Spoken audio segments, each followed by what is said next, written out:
Hello everyone, welcome back. तो कल हमने जो क्वेश्चन डिस्कस किया था, जाते जाते हमने उसका फॉर्मेट रेडी किया था, प्लस हमने उसका एक वर्किंग नोट बनाया था गुडविल का, जिसमें हमने नए पार्टनर का गुडविल का हिस्सा फाइंड आउट किया था। That is Poonam share of goodwill हमने फाइंड आउट किया था। तो इतना हमने कल करके छोड़ दिया था और मैंने कहा था कि फर्स्ट 3 स्टेप्स आप फॉलो करो, ट्राई करो, जो मैंने आपको लास्ट लेक्चर्स में बताई थी, या जब हमने पहला क्वेश्चन सॉल्व किया था तो मैंने आपको पहले 3 स्टेप्स बताई थी। मैंने कहा था कि ट्राई टू सॉल्व देम। अगर आपसे बन गई है तो वेरी गुड, अगर बनाई है आपने तो चेक करो, राइट। तो मैं भी फिर से वही कर रहा हूं, मैं पहले 3 स्टेप से शुरुआत करूंगा। Always my step number 1 is मैं पुराने बैलेंस शीट से पुराने पार्टनर्स का कैपिटल उठाऊंगा एंड उसे मैं कहां लिखूंगा, पार्टनर्स कैपिटल अकाउंट के क्रेडिट में लिखूंगा as by balance brought down. Sameer के कॉलम में 1,50,000 एंड निशा के कॉलम में 1,62,000। Always each and every sum, admission, retirement and death में यही फॉलो करना है। पुराने बैलेंस शीट से या क्वेश्चन वाली बैलेंस शीट से पार्टनर्स का कैपिटल उठाओ और उसे नए बैलेंस शीट के क्रेडिट में लिखो, एज सिंपल एज दैट। उसे पार्टनर्स कैपिटल अकाउंट के क्रेडिट में लिखो, राइट। मैंने वही किया, समीर के कॉलम में लिखा 1,50,000 एंड निशा के कॉलम में लिखा 1,62,000 as by balance brought down. तो ये क्लियर है स्टेप नंबर 1। अब मैंने कल कहा था कि स्टेप नंबर 2 आपको पुराने बैलेंस शीट में ही चेक करना है, is there any general reserve, reserve fund या फिर प्रॉफिट एंड लॉस अकाउंट, क्या है या नहीं चेक करना है आपको। Is there any general reserve, reserve fund या प्रॉफिट एंड लॉस अकाउंट। तो अगर मैं पुराने बैलेंस शीट में देखूंगा तो मुझे लायबिलिटी साइड में दिख रहा है पार्टनर्स कैपिटल के बाद जनरल रिजर्व 48,000। क्या दिख रहा है? General reserve 48,000। तो करना क्या है जनरल रिजर्व के साथ? तो कुछ नहीं, जनरल रिजर्व मतलब एक्यूमुलेटेड प्रॉफिट, राइट। ये जो पार्टनर्स है समीर एंड निशा, ये अब क्या कर रहे हैं, पूनम को as their new partner admit कर रहे हैं, राइट। अभी तक पूनम बिजनेस में पार्टनर नहीं बनी है, तो ये जो बैलेंस शीट है ये पूनम आने से पहले है। तो ये जो जनरल रिजर्व है ये पूनम आने से पहले का उनका प्रॉफिट है, जो उन्होंने प्रॉफिट कमाया बट बिजनेस में री इन्वेस्ट किया। General reserve is nothing but accumulated profit, या वो प्रॉफिट जो पार्टनर्स ने आपस में डिस्ट्रीब्यूट नहीं किया बट उन्होंने बिजनेस में री इन्वेस्ट किया, राइट। तो this general reserve is nothing but profit या undistributed profit which belongs to old partners, which belongs to whom, old partners. तो इनका करना क्या है, तो इसका नथिंग बट इस प्रॉफिट को उठाना है एंड पुराने पार्टनर्स के बीच में उनके पुराने रेशियो में डिस्ट्रीब्यूट करना है, राइट। जब भी जनरल रिजर्व, रिजर्व फंड या प्रॉफिट एंड लॉस अकाउंट अगर बैलेंस शीट में यानी कि क्वेश्चन वाली बैलेंस शीट में दिया जाएगा तो उस प्रॉफिट को या उस जनरल रिजर्व को, राइट, हमें करना क्या है, पुराने पार्टनर्स को पुराने रेशियो में डिस्ट्रीब्यूट करना है। तो 48,000 को मैं क्या करूंगा, पुराना रेशियो उन्होंने क्वेश्चन की शुरुआत में आपको दिया था 3:1 समीर एंड निशा का रेशियो, तो 48,000 को मैं 3:1 में दोनों पार्टनर्स में डिस्ट्रीब्यूट करूंगा। आप अगेन इसकी एंट्री में कहां कर रहा हूं, पार्टनर्स कैपिटल के क्रेडिट में कर रहा हूं। क्यों क्रेडिट में कर रहा हूं? क्योंकि दिस इज प्रॉफिट, तो प्रॉफिट जाएगा पार्टनर्स के कैपिटल के क्रेडिट में। ये हमारा शुरुआत वाले लेक्चर्स में हमने सीखा हुआ है, पार्टनर्स कैपिटल अकाउंट बनाना हमने ऑलरेडी सीखा हुआ है कि जिन जिन वजहों से कैपिटल इंक्रीज होता है, राइट, लाइक प्रॉफिट्स, वो सारी एंट्रीज क्रेडिट में जाएगी, और जिन रीजंस की वजह से कैपिटल डिक्रीज होता है लाइक ड्राइंग्स, वो सारी एंट्रीज डेबिट में जाएगी, राइट। तो यहाँ पर प्रॉफिट है मतलब आपका कैपिटल इंक्रीज होगा, तो मैं क्रेडिट में लिख रहा हूँ बाय जनरल रिजर्व। 48,000 मेरा जनरल रिजर्व है, मैं उसे 3:1 में डिस्ट्रीब्यूट कर रहा हूँ as 36,000 and 12,000। Is it clear? तो समीर को मैंने 36,000 दे दिए एंड मैंने जो मेरी सेकंड पार्टनर है निशा, उसे मैंने 12,000 रुपीज़ दे दिए। ये क्लियर है सबको, राइट। तो 48,000 जनरल रिजर्व पुराने बैलेंस शीट से मैंने उठाया एंड मैंने पुराने पार्टनर्स के बीच में पुराने रेशियो में डिस्ट्रीब्यूट कर दिया। यहाँ पर मेरी स्टेप नंबर 2 कंप्लीट हुई। अब चलते हैं स्टेप नंबर 3, जो मैंने तीसरा अकाउंट बनाया, revaluation account, partners capital and तीसरा अकाउंट मैंने, उन्होंने नहीं पूछा है बट मैंने बनाया है अपने मन से, दैट इज कैश अकाउंट। तो पुराने बैलेंस शीट में मैं चेक करूंगा कि मेरे पास कितनी कैश है, तो मेरे पास कैश इन हैंड दिख रही है 75,000, तो उससे भी मैं उठाऊंगा एंड कैश के डेबिट में, कैश इज एसेट, तो asset carries debit balance, debit में लिखूंगा to balance brought down 75,000 rupees. Is it clear? इसमें किसी को कोई डाउट? तो ये 3 स्टेप्स है, पहले पार्टनर्स कैपिटल अकाउंट लिखा, फिर इस बार जनरल रिजर्व था, कल वाले क्वेश्चन में नहीं था जनरल रिजर्व, आज के क्वेश्चन में है, तो मैंने उस जनरल रिजर्व को पुराने बैलेंस शीट से उठाया, पार्टनर्स कैपिटल के बीच में पुराने रेशियो में डिस्ट्रीब्यूट किया एंड तीसरी स्टेप में मैंने पुराने बैलेंस शीट से कैश उठाई एंड मैंने कैश अकाउंट में as a to balance brought down लिख लिया 75,000। तो ये मेरे 3 स्टेप्स हो गए। अब हम क्या करेंगे, step number 4 is nothing but solve the adjustment, and हर एक एडजस्टमेंट को you have to give double effect. तो मैं क्या कर रहा हूँ, एक एक करके अब एडजस्टमेंट्स पढ़ूंगा, राइट, एंड उसे मैं सॉल्व करूंगा। सॉल्व करते वक्त आई हैव टू बी हमेशा केयरफुल रहना है, क्योंकि मुझे हर एक एडजस्टमेंट को डबल इफेक्ट देना है। Is it clear? तो देखते हैं what is the first adjustment. तो वो कह रहे हैं Poonam introduced 1,20,000 as a capital, but obvious Poonam is the new partner, वो बिजनेस में पैसा लेके आएगी या कुछ ना कुछ तो लेके आएगी, तब जाके वो बिजनेस में एज ए न्यू पार्टनर बनेगी, यस और नो। तो पूनम ने 1,20,000 रुपया कैपिटल लाया, मतलब क्या लाया, पैसा लाया, है कि नहीं। तो इसका डबल इफेक्ट, पैसा आ रहा है तो पहला इफेक्ट होगा कैश के डेबिट में, तो कैश के डेबिट में लिख रहा हूं to Poonam's capital 1,20,000। Is it clear? पैसा आ रहा है बिजनेस में तो कैश आ रही है बिजनेस में, तो debit what comes in cash account के डेबिट में टू पूनम्स कैपिटल 1,20,000, एंड इसका सेकंड इफेक्ट जाएगा पार्टनर्स कैपिटल के क्रेडिट में बाय कैश अकाउंट पूनम के कॉलम में 1,20,000। हमेशा यही डबल इफेक्ट होगा, इसके अलावा और कुछ नहीं होगा। नया पार्टनर जब भी पैसा बिजनेस में लेके आएगा, पैसा आ रहा है, कैश आ रहा है, तो कैश कैश अकाउंट में जाएगा। कौन दे रहा है, पूनम दे रहा है, तो क्रेडिट द गिवर, पूनम को क्रेडिट करो। बट ये पूनम का कैपिटल है, इसलिए मैंने यहाँ पर लिखा to Poonam's capital, and opposite account का नाम मैंने कैपिटल अकाउंट में लिख लिया as by cash account Poonam के कॉलम में 1,20,000। Is it clear? तो कैपिटल लाने की एंट्री इज सिंपल। अब नेक्स्ट क्या कह रहे हैं वो, Poonam would pay cash for goodwill, Poonam would pay cash for goodwill which would be based on 4 years purchase of past profit of last 5 years। तो ये ऑलरेडी हमने कल कैलकुलेट करके रखा था कि जो Poonam share of goodwill, already हमने गुडविल कैलकुलेट किया on the basis of 5 years average profit and 4 years purchase, जो कि हमें मिला था 2,04,000, एंड उस 2,04,000 में से हमने पूनम का हिस्सा निकाला था एज 40,800। तो नथिंग बट पूनम बिजनेस में गुडविल के लिए कैश लेके आएगी, कितना, 40,800। तो कैश आ रही है, यस और नो। तो फिर से मैं कैश अकाउंट के डेबिट में आऊंगा, डेबिट में लिखूंगा टू गुडविल। अब कैश आ रही है बट फॉर गुडविल, पहले भी कैश आ रही थी फॉर पूनम्स कैपिटल, अब भी कैश आ रही है फॉर गुडविल, तो मैं लिखूंगा टू गुडविल 40,800, एंड अब इसका सेकंड इफेक्ट फिर से पार्टनर्स कैपिटल के क्रेडिट में लिखूंगा बाय गुडविल, बट ये जो गुडविल का पैसा है I have to distribute between the old partners in sacrifice ratio. तो कल भी हमने ऐसे ही किया था कि जो गुडविल का कैश आया वो हमने कैश या बैंक के डेबिट में लिखा, एंड फिर उसे हमने पार्टनर्स कैपिटल को क्रेडिट किया, बट मैंने ये पुराने पार्टनर्स को क्रेडिट किया इन देयर सैक्रिफाइस रेशो। तो यहां पर हमें करना क्या पड़ेगा, हमें सैक्रिफाइस रेशो कैलकुलेट करना पड़ेगा। वो कैसे कैलकुलेट करते हैं सबको आता है, बट रुको, यहां पर मैं आपको और एक टिप दे रहा हूं या एक आपको ट्रिक बता रहा हूं कि आपको ईच एंड एवरी सम में सैक्रिफाइस रेशो शायद जरूरत पड़ सकती है, बट आपको ईच एंड एवरी सम में सैक्रिफाइस रेशियो कैलकुलेट करने की जरूरत नहीं है। तो उसके लिए मैं आपको एक लॉजिक बता रहा हूं, जब भी क्वेश्चन में, ध्यान से सुनो, जब भी क्वेश्चन में नया प्रॉफिट शेयरिंग रेशियो मेंशन नहीं किया गया है, there is no need to find sacrifice ratio. क्या कह रहा हूं, ध्यान से फिर से सुनो, जब भी क्वेश्चन में नया पीएसआर या न्यू प्रॉफिट शेयरिंग रेशो अलग से मेंशन नहीं किया है, तो आपको सैक्रिफाइस रेशो निकालने की जरूरत नहीं है। तो आज के क्वेश्चन में हमारे पास 3:1 पुराना रेशो है एंड 1:5 केवल नए पार्टनर का रेशो है, यानी कि नया रेशो क्या है वो नहीं दिया है। जैसे कल वाले क्वेश्चन में उन्होंने आपको नया रेशो अलग से मेंशन करके दिया था कि पहले इतना रेशो था एंड नया रेशो उन्होंने एग्री किया। एडजस्टमेंट नंबर 2 में आपको उन्होंने कल दिया था कि new profit sharing ratio is this, इसलिए हमने सैक्रिफाइस रेशो कैलकुलेट किया। तो व्हाट द ट्रिक या what is the tip I am giving you कि जब भी क्वेश्चन में आपको पुराना रेशो दिया है बट नया रेशो नहीं दिया है, पुराना रेशो है बट नया रेशो नहीं है, पुराना रेशो तो नॉर्मली हर क्वेश्चन में होगा, बट नया रेशो अगर नहीं दिया है तो there is no need to find sacrifice ratio, क्योंकि जो पुराना रेशो है वही आपका सैक्रिफाइस रेशो बनेगा। ऐसा कैसे, तो वही आपका आज का होमवर्क है कि आपको आज होमवर्क के लिए 2 चीजें करनी है। आपको नया रेशो कैसे निकलता है, how to find new PSR, वो पता है कि नहीं है तो वो न्यू पीएसआर का लेक्चर देखो, हमारा रिकॉर्डेड लेक्चर, राइट। तो उसके हिसाब से नया पीएसआर कैलकुलेट करो फॉर टुडेज सम, राइट। इसमें ओल्ड रेशो ले लो 3:1 एंड नए पार्टनर का रेशो ले लो 1/5 and calculate the new PSR. Assume करके 1 रुपया प्रॉफिट, उसमें से 1/5 गया, फिर रिमाइंडर प्रॉफिट पुराने पार्टनर्स को पुराने रेशियो में डिस्ट्रीब्यूट करो। हाउ टू डू दैट, उसका हमने ऑलरेडी लेक्चर किया हुआ है। एंड फिर नया प्रॉफिट रेशियो मिलने के बाद old ratio minus new ratio करके देखो सैक्रिफाइस रेशियो क्या आ रहा है, तो आपका फिर से सैक्रिफाइस रेशियो आएगा जो ओल्ड रेशियो है उतना ही आएगा। मतलब आपको पहले नया पीएसआर निकालना पड़ेगा, फिर सैक्रिफाइस रेशियो कैलकुलेट करना पड़ेगा, तो दो वर्किंग करने, ऑलरेडी हम गुडविल का एक वर्किंग कर चुके हैं, तो फिर बहुत लंबा सम बन जाएगा। इसलिए मैं आपको एक टिप बता रहा हूं या ट्रिक बता रहा हूं कि अगर क्वेश्चन में नया पीएसआर मेंशन नहीं है, न्यू प्रॉफिट शेयरिंग रेशियो अलग से उन्होंने क्वेश्चन में नहीं दिया है, तो आपको निकालना पड़ेगा, फिर जाके आपका सैक्रिफाइस रेशियो निकलेगा।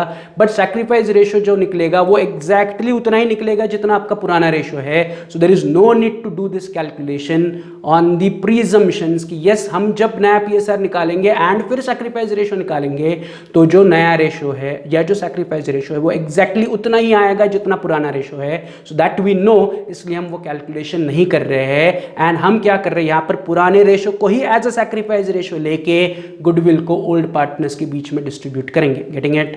अगर ये मैं कह रहा हूँ वो आपको अगर प्रूफ करना है तो मैं आपको होमवर्क के लिए दे रहा हूँ कि इसी क्वेश्चन का नया रेशियो निकालो एंड सैक्रिफाइस रेशियो निकालो। कैसे निकलता है वो आपको पता है, तो डू दैट। तो आपका final answer sacrifice ratio exactly 4:1 ही आएगा। Is it clear? तो यहां पर मैं सैक्रिफाइस रेशियो नहीं निकाल रहा हूं, मैं पुराने रेशियो को ही एज अ सैक्रिफाइस रेशियो ले रहा हूं। एंड जो गुडविल आया बिजनेस में, कितना गुडविल आया बिजनेस में, 40,800 ऑलरेडी कैश के डेबिट में लिखा है, वो मैं पुराने पार्टनर्स को फिर से क्या करूंगा, सैक्रिफाइस रेशियो यानी कि ही 4:1 में मैं डिस्ट्रीब्यूट करूंगा। तो 40,800 को अगर मैं 4:1 में डिस्ट्रीब्यूट करूंगा तो समीर को मिल रहा है 30,600 एंड निशा को मिल रहा है 10,200। Is it clear? यहां तक क्लियर है सबको? तो यहां पर हमने दूसरा एडजस्टमेंट भी कर लिया कि जो नई पार्टनर है पूनम, उसने गुडविल के लिए 40,800 लेके आई, वो 40,800 मैंने पुराने पार्टनर्स को सैक्रिफाइस रेशियो में ही डिस्ट्रीब्यूट किया। The logic is sacrifice ratio is equal to old ratio, क्योंकि क्वेश्चन में नया प्रॉफिट शेयरिंग रेशियो नहीं दिया है। Is it clear? तो आगे बढ़े, चलते हैं एडजस्टमेंट नंबर 3। तो थर्ड एडजस्टमेंट में वो कह रहे हैं, तो उन्होंने कहा है थर्ड एडजस्टमेंट में assets were revalued as under, assets were revalued as under, right? तो पहला वो कह रहे हैं, तो एक एक करके देखते हैं। उन्होंने fixtures, bill receivable, stock and debtors के बारे में कहा है, तो I will start with fixtures. तो एडजस्टमेंट में वो कह रहे हैं कि फिक्चर्स को 45,000 करो, राइट? बट अगर मैं पुराने बैलेंस शीट में फिक्चर्स देखूंगा तो मेरे पास पुराने बैलेंस शीट में फिक्चर थे 60,000, तो 60,000 के फिक्चर्स मुझे 45 पे लेके आने हैं। तो कल हमने उससे सॉल्व किया था, उस प्रकार से भी कर सकते हो, या मैं आज आपको दूसरा और एक तरीका दिखा रहा हूं कि इसे सॉल्व कैसे करते हैं, राइट? दोनों में से आप कोई भी तरीके से सॉल्व कर सकते हो। आज जो मैं तरीका बता रहा हूं वो थोड़ा सा हमारे लिए आसान है, या उस प्रकार से हम already final accounts and NPC में सॉल्व करते थे। Is it clear? अब उन्होंने कहा क्या है, फिर से उन्होंने एडजस्टमेंट में कहा है कि फिक्चर्स को रिवैल्यू करो एट 45,000। एंड मैं अगर फिक्चर्स को पुराने बैलेंस शीट में देख रहा हूं तो पुराने बैलेंस शीट में मेरे पास फिक्चर्स है 60,000, तो नथिंग बट पुराने बैलेंस शीट में 60,000 के फिक्चर्स थे, उन्हें 60,000 से मुझे 45,000 पे लेके आना है। Nothing but I have to depreciate the fixtures by 15,000। Is it clear what I am saying? 60,000 के फिक्चर्स है, उसे 45 पे लेके आओ, नथिंग बट फिक्चर्स को 15,000 से हटा दो या डेप्रिसिएट करो। Is it clear? तो मैं क्या कह रहा हूं, मैं पहले लिखते वक्त नए बैलेंस शीट में आ रहा हूं, नए बैलेंस शीट में मैं लिख रहा हूं फिक्चर्स, इनर कॉलम में 60,000, जो पुराने बैलेंस शीट से अमाउंट आई थी वो लिखा, फिर नेक्स्ट लाइन पर लिखा मैंने माइनस डेप्रिसिएशन 15,000, तो 60 माइनस 15, अब मेरे फिक्चर्स बाहर कितने बचे?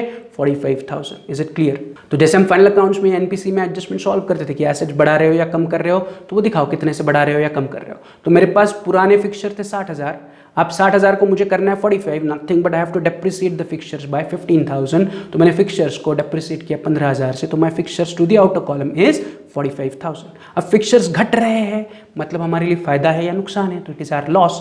तो loss on revaluation of assets या लायबिलिटी हम रिकॉर्ड करेंगे रीवैल्यूएशन अकाउंट के डेबिट में। तो मैं रीवैल्यूएशन अकाउंट के डेबिट में आके लिख रहा हूं टू फिक्चर्स, यहां पर हमें टू डेप्रिसिएशन फिक्चर नहीं लिखना है, यहां पर हम रीवैल्यूएशन कर रहे हैं, तो कौन से एसेट को रीवैल्यू कर रहे हैं उसका नाम लिखना है। तो टू फिक्चर्स मुझे 15,000 का लॉस हो रहा है। Is it clear?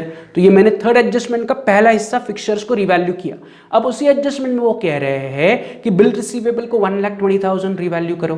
तो फिर से पुराने बैलेंस शीट में देखो, मेरे पास बिल रिसीवेबल कितने थे, मेरे पास पुराने बैलेंस शीट में बिल रिसीवेबल थे 90,000, एंड एडजस्टमेंट में वो कह रहे हैं 90,000 को 1,20,000 करो, मतलब बिल्स रिसीवेबल को आपको इंक्रीज करना है, बिल रिसीवेबल को क्या करना है, आपको बढ़ाना है, इंक्रीज करना है। तो फिर से मैं पुराने बैलेंस शीट के जो बिल रिसीवेबल है उसको कॉपी कर रहा हूं, नए बैलेंस शीट में इन कॉलम में लिख रहा हूं बिल्स रिसीवेबल 90,000 इन कॉलम में। अब मुझे उसको कितने से इंक्रीज करना है, 30,000। कैसे 30,000? तो उन्होंने आपको एडजस्टमेंट में कहा है कि 90 के बिल रिसीवेबल पुराने थे, उसे 120 करो, यानी कि 30,000 से उसे हमें अप्रिसिएट करना है। तो मैं लिख रहा हूं प्लस इंक्रीज 30,000, तो 90 प्लस 30 मेरे टोटल बिल रिसीवेबल बाहर बच गए 1,20,000। Is it clear? अब bill receivable is my asset, तो एसेट बढ़ रहा है तो मेरे लिए फायदा है या नुकसान है? आंसर इज फायदा। तो इसका फायदा मैं रिवैल्यूएशन अकाउंट के क्रेडिट में लिखूंगा एज बाय बिल रिसीवेबल। कितने का फायदा हो रहा है मुझे? 30,000 रुपीज का फायदा हो रहा है बिल रिसीवेबल बढ़ाने से, है कि नहीं? Bill receivable is asset, asset बढ़ने पे फायदा है। जैसे कि इससे पहले क्या था, फिक्चर्स थे, फिक्चर्स एसेट थी, हम कम कर रहे हैं फिक्चर्स को, तो फिक्चर्स कम हो रहा है इसलिए नुकसान है, इसलिए वो मैंने रिवैल्यूएशन के डेबिट में लिखा। Is it clear? एंड अभी मैंने बिल रिसीवेबल को इंक्रीज किया, बिल रिसीवेबल इंक्रीज करने पे मेरा हो रहा है फायदा, तो वो फायदा मैंने रिवैल्यूएशन के क्रेडिट में लिखा। यहां तक क्लियर है? आगे बढ़े, राइट? चलते हैं उसी एडजस्टमेंट में। आगे इन्होंने कहा है कि स्टॉक को 60,000 करो, स्टॉक को रिवैल्यू करो एट 60,000। तो फिर से पुराने बैलेंस शीट में स्टॉक कितना था? 90। एंड अब एडजस्टमेंट में क्या कह रहे हैं वो कि 90 को 60 करो, तो 90 को 60 करना है, मतलब 90,000 स्टॉक मेरे पास है, उसे 60,000 पर लेके आओ, मतलब 30,000 से उसे डेप्रिसिएट करो, है कि नहीं? तो डेप्रिसिएशन वैल्यू बन गई 30,000। तो फिर से मैं नए बैलेंस शीट में आ रहा हूं, पुराने बैलेंस शीट का स्टॉक में एज कॉपी कर रहा हूं, स्टॉक 90,000 पुराने बैलेंस शीट से कॉपी किया, माइनस डेप्रिसिएशन 30,000, तो automatically my stock to the outer column is 60,000। And stock is my asset, asset घट रहा है मतलब मेरे लिए फिर से नुकसान है, तो नुकसान जाएगा रिवैल्यूएशन के डेबिट में टू स्टॉक। कितने का नुकसान हो रहा है? 30,000 रुपीज। Is it clear? यहां तक क्लियर है? आगे बढ़े। उसी एडजस्टमेंट में आगे कहा है debtors at book value less a provision of 20%, right? तो फिर से पुराने बैलेंस शीट में डेटर्स कितने हैं? डेटर्स की वैल्यू बताओ मुझे। Debtors are 1,50,000, not 1,35,000। RDD minus करने के बाद वो बाहर वाले डेटर्स है, राइट? तो मेरे पास बुक वैल्यू कितनी है डेटर्स की? मेरे बुक्स में वैल्यू कितनी डेटर्स की? 1,50,000। तो वो डेटर्स में वहां से उठा रहा हूं, नए बैलेंस शीट में लिख रहा हूं डेटर्स, इनर कॉलम में 1,50,000। अब उन्होंने एडजस्टमेंट में क्या कहा है? उस पर 20% प्रोविजन करो, मतलब उससे 20% आरडीडी माइनस करो। तो मैं लिख रहा हूं माइनस आरडीडी 20%, तो 1,50,000 का 20% इज 30,000, तो 150 माइनस 30 मेरे डेटर्स की फाइनल वैल्यू बाहर बची 1,20,000। Is it clear? अब इस आरडीडी का मुझे सेकंड इफेक्ट देना पड़ेगा, बट अगर मैं कंपेयर करूंगा तो मेरे पास ऑलरेडी पुराने बैलेंस शीट में 15,000 की आरडीडी थी, एंड अब मैं नए बैलेंस शीट में कितना आरडीडी लिख रहा हूं? 30,000। सो मैंने जितना इंक्रीज किया उसी का सेकंड इफेक्ट जाएगा। तो पुराने बैलेंस शीट में 15, नए बैलेंस शीट में 30, so I have increase the RDD by 15,000। तो उतना ही मेरा इस साल का या अभी का लॉस है, तो मैं रिवैल्यूएशन के डेबिट में लिखूंगा टू आरडीडी सिर्फ 15,000। 15 कैसे? तो जितना मैंने आरडीडी बढ़ाया उतना ही, पुराने बैलेंस शीट में पहले से ही 15 थे, 15 के जगह नए बैलेंस शीट में 30,000 लिख रहा हूं, तो 15 से 30 पर आ गया आरडीडी, मतलब RDD is increasing by 15,000। Getting it? तो मेरा अभी का लॉस केवल 15,000 का है, तो बस उतना ही मैं रिवैल्यूएशन के डेबिट में रिकॉर्ड करूंगा एज टू आरडीडी 15,000, राइट? तो यहां पर हमारी एडजस्टमेंट 3 भी कंप्लीट हो गई। एडजस्टमेंट 4 क्या कह रहे हैं देखते हैं। Bills payable of 15,000 have been omitted from books. तो वो कह रहे हैं चौथे एडजस्टमेंट में 15,000 के बिल्स पेएबल को आपने बुक्स में लिखा ही नहीं, ओमिट किया, एरर ऑफ ओमिशन। 11th का रेक्टिफिकेशन ऑफ एरर्स आपको याद होगा, तो it is called as error of omission. आप लिखना ही भूल गए, राइट? बिल्स पेएबल थे अकाउंटिंग में, बट आपने बिल्स पेएबल की एंट्री नहीं दिखाई, तो तब नहीं दिखाई थी, तो अब दिखाओ, यस और नो। तो बिल्स पेएबल की एंट्री कहां जाएगी? तो bills payable is are liability, bill का पैसा देना बाकी है कि नहीं? फाइनल अकाउंट्स में सीखा वो बिल्स पेएबल इज लायबिलिटी। तो पहले नहीं लिखा था तो अब लिखो, सिंपल। पहले ओमिट किया था तो ओमिटेड आइटम है तो री रिकॉर्डेड, तो उसे रिकॉर्ड करो। तो मैं लायबिलिटी में, नए बैलेंस शीट के लायबिलिटी में डायरेक्टली लिख रहा हूं bills payable 15,000 towards the outer column. ये क्लियर है? तो मैंने बिल्स पेएबल 15,000 आउटर कॉलम में लिखा, राइट? अब इसका मुझे सेकंड इफेक्ट देना पड़ेगा। तो लॉजिक क्या है? बिल्स पेएबल आपकी लायबिलिटी है, पहले लायबिलिटी में कितने बिल्स पेएबल थे? 0, पहले बिल्स पेएबल थे ही नहीं। अब 15,000 मैंने लिख लिया, मतलब 0 से my bills payable has increase to 15,000। तो जो बिल्स पेएबल थे ही नहीं, 0 थे, अब वो 15,000 हो गया। Nothing but I am increasing bills payable by 15,000। Bills payable is my liability, liability increase हो रही है। पहले बिल्स पेएबल नहीं थे, 0 थे, अब 0 से वो बढ़े गए 15,000 तक, मतलब my liability is increasing by 15,000। Liability increase करना हमारे लिए फायदा है या नुकसान है? लायबिलिटी यानी कि कर्जा बढ़ रहा है मतलब मेरे लिए नुकसान है, तो इसका सेकंड इफेक्ट में दूंगा नुकसान यानी कि रिवैल्यूएशन अकाउंट के डेबिट में मैं लिखूंगा टू बिल्स पेएबल ब्रैकेट में अनरिकॉर्डेड। मैंने अभी रिकॉर्ड किया इसलिए मैं क्या लिख रहा हूं, टू बिल्स पेएबल ब्रैकेट में अनरिकॉर्डेड, या ब्रैकेट में कुछ भी नहीं लिखा तो भी चलेगा। तो टू बिल्स पेएबल कितना, 15,000। Is it clear? तो यहां पर मेरी एडजस्टमेंट नंबर 4 भी कंप्लीट हुई। एंड उन्होंने लास्ट आपको पार्ट दिया है, उसका उन्होंने कोई नंबर नहीं दिया, बट वो कह रहे कि ये लास्ट 5 साल का प्रॉफिट है, तो उसको ऑलरेडी हमने कल वाले लेक्चर में टू फाइंड गुडविल यूज कर लिया, तो अभी मैं उसको हाथ नहीं लगाऊंगा। तो I have done all the adjustments. अब मैं क्या करूंगा, एक एक करके बुक्स ऑफ अकाउंट्स को क्लोज करूंगा, राइट। तो अगर आपका कोई पोस्टिंग पेंडिंग होगा तो वीडियो को पॉज करो, उतना पोस्टिंग कंप्लीट करो, एडजस्टमेंट को सॉल्व करो, एंड फिर से एडजस्टमेंट सॉल्व होने के बाद अगली स्टेप में आपको बता रहा हूं कि close the books of account कैसे, जैसे हमने कल किया था, राइट।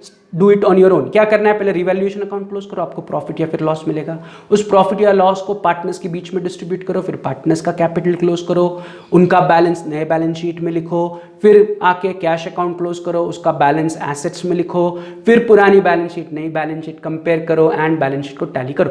ट्राई करो, नहीं बना तो फिर वीडियो का अगला पार्ट देखो। Is it clear? तो वीडियो को पॉज करो, जो पोस्टिंग पेंडिंग है उसे कंप्लीट करो and try to tally your balance sheet, right. 10 minute का टाइम है आपके पास, पॉज द वीडियो।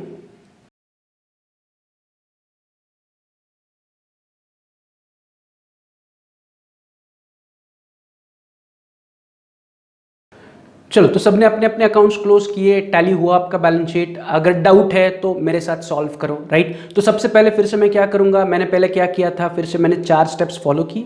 अब मैं एक एक करके अकाउंट्स को क्लोज करूंगा, जिस सीक्वेंस में बनाया उसी सीक्वेंस में मैं क्लोज करूंगा। पहले रिवैल्यूएशन, फिर पार्टनर्स कैपिटल, फिर कैश अकाउंट एंड फिर एंड में बैलेंस शीट में टैली करूंगा। Is it clear, right. तो लेट्स स्टार्ट क्लोजिंग, या पहले क्लोज करते हैं रिवैल्यूएशन अकाउंट को। तो रिवैल्यूएशन अकाउंट को बैलेंस करने का प्रोसीजर फिर से वही है, सबको पता है कि नहीं। मैं रिवैल्यूएशन का क्या करूंगा, टोटल लूंगा।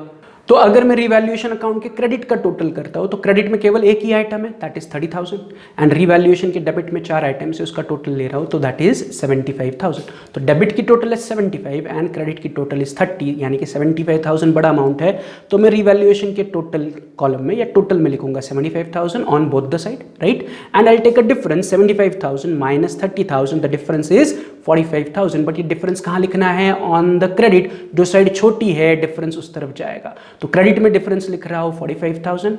अब ये डिफरेंस को मैं कहूंगा रिवैल्यूएशन लॉस। क्या कहूंगा, revaluation loss. Debit is heavy, debit बड़ा है, यानी कि ये डेबिट बैलेंस है, राइट। तो debit balance of revaluation account is nothing but loss. Credit कम है, डेबिट ज्यादा है, तो डेबिट ज्यादा है मतलब आपके लॉसेस यानी कि खर्चे ज्यादा है, तो खर्चा ज्यादा है मतलब आपका फाइनल आंसर क्या है, नुकसान है।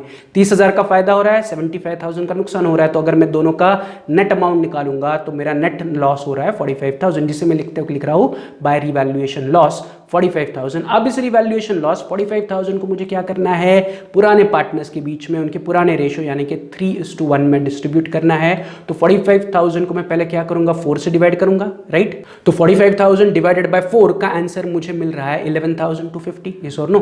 45,000 डिवाइडेड बाय 4 कहां से आया, 3:1 यानी कि 3 + 1, 3 हिस्से समीर के, एक हिस्सा निशा का, मतलब प्रॉफिट के टोटल 4 हिस्से बनेंगे या लॉस के टोटल 4 हिस्से बनेंगे। तो 45,000 डिवाइडेड बाय 4, मैंने 45,000 के 4 हिस्से बनाए, एक हिस्सा बन गया 11,250 का, राइट। अब इस 11,250 को मैं क्या करूंगा, समीर के रेशो से मल्टीप्लाई करूंगा, निशा के रेशो से मल्टीप्लाई करूंगा। तो समीर का लॉस का हिस्सा बनेगा 11,250 इंटू 3 यानी कि 33,750, एंड निशा का 11,250 इंटू 1 हिस्सा यानी कि 11,250, यस और नो। तो ये सिंपल कैलकुलेशन है मेरा। मैंने प्रॉफिट को दोनों पार्टनर्स के बीच में या लॉस को दोनों पार्टनर्स के बीच में डिस्ट्रीब्यूट किया। उसी की एंट्री में रिवैल्यूएशन के क्रेडिट में मैंने ऑलरेडी लिखा है बाय रिवैल्यूएशन लॉस, अंडरलाइन करके मैं लिख रहा हूं समीर। कितना है समीर का लॉस, 33,750, उसके नीचे निशा 11,250, एग्जैक्टली दोनों का टोटल ऑलरेडी 45,000 हमने बाहर लिखा हुआ है एज बैलेंसिंग फिगर। ये क्लियर है। अब इस लॉस का मुझे क्या करना पड़ेगा, सेकंड इफेक्ट देना पड़ेगा। तो ये लॉस मैंने समीर एंड निशा के बीच में डिस्ट्रीब्यूट किया है, तो इसका सेकंड इफेक्ट मैं पार्टनर्स कैपिटल के डेबिट में लिखूंगा 2 रिवैल्यूएशन लॉस। समीर के कॉलम में 33,750, निशा के कॉलम में 11,250, राइट। एंड इमीडिएटली मैं पार्टनर्स कैपिटल को क्लोज करूंगा। प्रॉफिट या लॉस मिलने पर उसे पार्टनर्स के बीच में डिस्ट्रीब्यूट करो, पार्टनर्स के कैपिटल में उसकी एंट्री करो एंड इमीडिएटली पार्टनर्स कैपिटल को क्लोज करो। तो मैं वही कर रहा हूँ, इमीडिएटली पार्टनर्स कैपिटल अकाउंट को बैलेंस करूंगा। तो बैलेंस करने पर समीर का बैलेंस आ रहा है 1,82,850, निशा का बैलेंस आ रहा है 1,72,950 एंड पूनम का बैलेंस आ रहा है 1,20,000।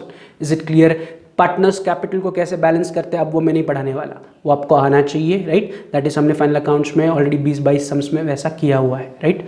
तो पार्टनर्स कैपिटल का बैलेंस मिलने पर ये पार्टनर्स कैपिटल का बैलेंस जैसे हम फाइनल अकाउंट्स में करते थे वैसे उठाओ एंड बैलेंस शीट में लायबिलिटी में लिखो पार्टनर्स कैपिटल अंडरलाइन करके Sameer, Nisha, Poonam 1,82,850, 1,72,950 and 1,20,000। Is it clear?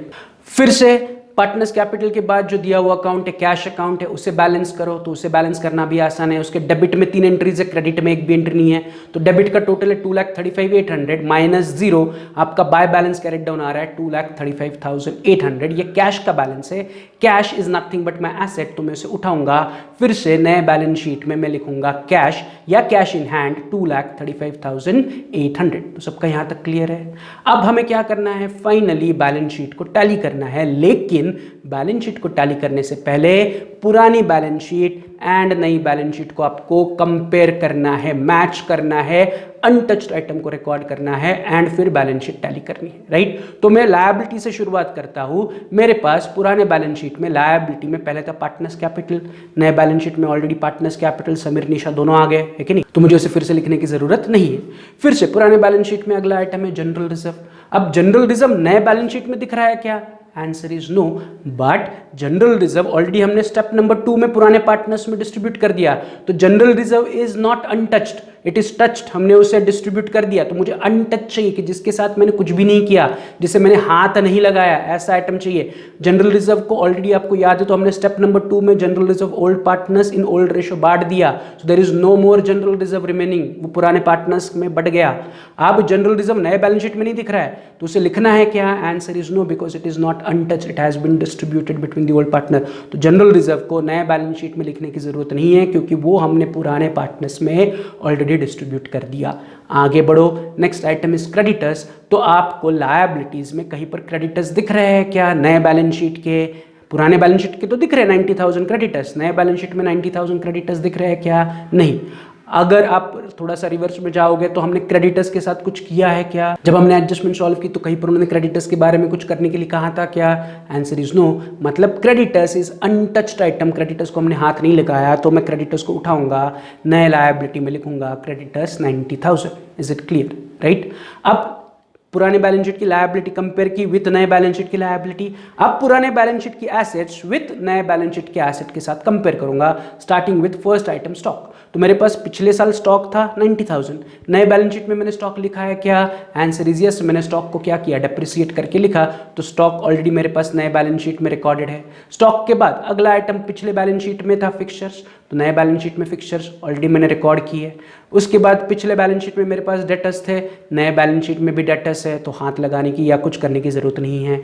फिर मेरे पास पुराने बैलेंस शीट में 90,000 के बिल रिसीवेबल थे, नए बैलेंस शीट में मैंने उसको बढ़ा के लिख लिया, मतलब बिल रिसीवेबल भी मेरे रिकॉर्ड हो गए, राइट। एंड उसके बाद मेरे पास था कैश इन हैंड, पुराने बैलेंस शीट में कैश इन हैंड था 75,000, नए बैलेंस शीट में ऑलरेडी हमने कैश इन हैंड अभी कैश अकाउंट क्लोज करके लिख लिया, तो वो भी आ गया। सो मतलब all items are present in my new balance sheet compared with old balance sheet, so my balance sheet should get tally automatically. तो अगर मैं बैलेंस शीट को टैली करूंगा तो मेरा एसेट्स एंड लायबिलिटीज का अमाउंट आ रहा है 5,88,800, 5,80,800 on both the side, so my balance sheet is getting tallied for 5,80,800। Is it clear?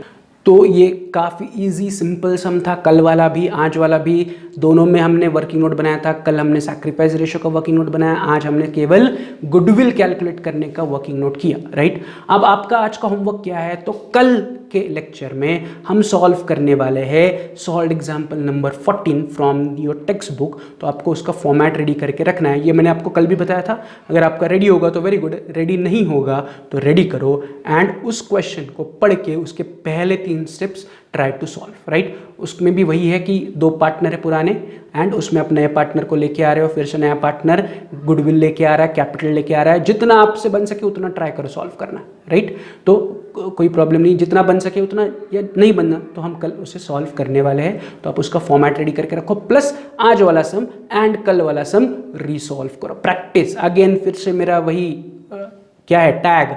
जितना प्रैक्टिस करोगे उतना मार्क्स आपका अकाउंट्स में बढ़ेगा। तो more the practice more the marks, simple logic is in the accounts. जितना ज़्यादा प्रैक्टिस करोगे उतना ज़्यादा मार्क्स मिलेगा। तो keep on practicing, keep on revising. तो आज के लेक्चर में हम यही रुकते हैं, मिलते हैं कल। See you tomorrow, have a good day, bye.